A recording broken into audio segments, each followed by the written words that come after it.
So far, we've hit more than 7,000 targets in Iran and its military infrastructure. That is not step by step. That is a lot of force used with great care. And once more, today will be the biggest strike package yet.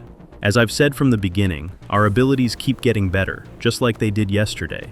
Iran's situation keeps getting worse. We're hunting and killing people and things from the sky.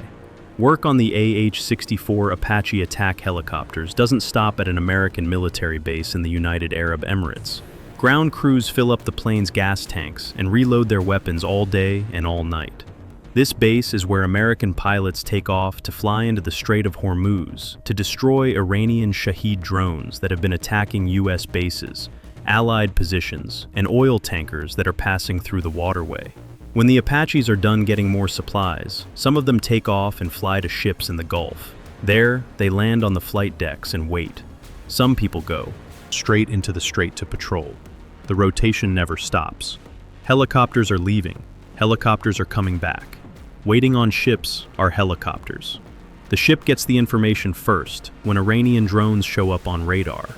The radar operators in the Combat Information Center find the contacts, label them as hostile, and quickly send the information to the Apache crews on standby, either on the ship's deck or already in the air in the patrol zone. The order is sent out. Pilots on the deck start their engines and take off in a few minutes. People who are already in the air turn to face the threat. The Apaches get close to the drones and shoot them down before they can hit their targets. Some helicopters go back to the ships to get more fuel and weapons after the mission is over. Some people fly back to the UAE land base for a full turnaround. On the ground, the maintenance teams do a full rearm.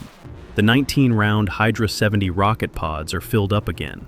These rockets don't have any guidance, and each Apache can carry up to 4 pods, which means each helicopter can carry 76 rockets.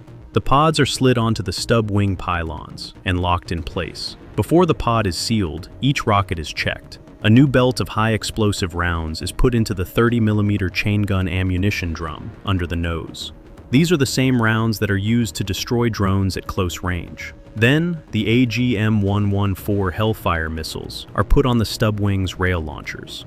These are anti-tank missiles that use lasers to guide them and can destroy heavily armored vehicles, bunkers, and bigger targets. The electrical connectors are plugged in, the mounting is secured, and each missile is slid onto the rail. The helicopter is ready to fly because it is fully loaded. An American C-17 lands and taxis to the unloading area at a nearby desert airstrip. There is another AH-64 Apache on board as a replacement to make sure that patrols over the Strait of Hormuz don't stop. To move a helicopter inside a cargo plane, you have to take it apart and start unloading it right away. First, soldiers and ground crew take out the crates and containers that hold the parts that were taken off for transport. There are crates of rockets and Hellfire missiles, rotor blades, tail rotor assemblies, stub wings, weapons pylons, and avionics fairings. People in carts carry or roll everything off the ramp. Then, without its rotor blades and with its landing gear unlocked, the helicopter is pulled out of the cargo bay. People roll the Apache down the ramp by hand.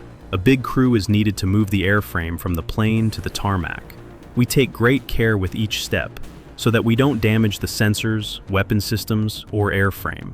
After the Apache gets off the C-17, it is connected to a military tow truck. The same vehicle carries the crates of parts and ammunition, as well as a flatbed behind it. The convoy drives across the airstrip to the area where the mechanics put things together. The rotor blades are attached and held in place. The drive shaft is connected and the tail rotor is in place. The stub wings are bolted on, and the weapons pylons are put in place. Reconnecting and testing avionics panels. The pods are filled with rockets. The chain gun's ammo drum was full, and Hellfires were mounted on the rails. The mechanics go through the whole list: hydraulics, electricity, flight controls, engine systems, and weapons systems. The Apache can fly once everything is in order. In the meantime, the combat alarm goes off again on a ship in the strait. Radar has picked up a new group of Iranian drones flying toward the formation. A helicopter that is already on the deck starts up its engines. The helicopter takes off when the rotor reaches the right speed. It quickly rises, turns toward the threat, and moves to stop it. The pilot finds the targets with the onboard sensors, lines up the gun, and fires. The drones are hit and fall. The pilot confirms the kills, tells the ship about the fight, and the command center gets the information. The target was hit. Confirmed mission. The Apache goes back to its patrol station and waits for the next call. The cycle goes on.